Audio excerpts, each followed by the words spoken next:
Ziemlich cool, auch so welche Momente gehabt zu haben. Vor allem auch mit dem Stream zusammen. Das war echt ziemlich geil. Ich finde es auch gut, ich habe gerade mal ganz kurz mein YouTube geöffnet. Das allererste Video, ganz oben auf meiner For You. Ich habe nichts abonniert oder irgendwas. Let's Hugo Shorts. Kurze Clips von dir.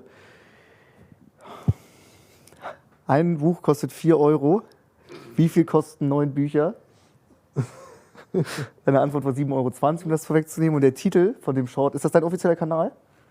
Let's Hugo Shorts? Der wird gemacht von einem. Ich mach die Titel nicht. Du machst den Titel nicht? Ich mach da der gar Titel nichts. ist Aber ich weiß, dass der die Beweis, dass Hugo die Schule abgebrochen hat und nichts kann.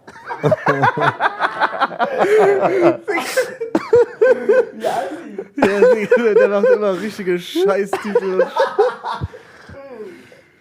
Das ist geil. Okay, weiter. Oh ja, Hugo, muss dein Zuschauerrekord sein, oder? Was sagst du? Stimmt. Alles.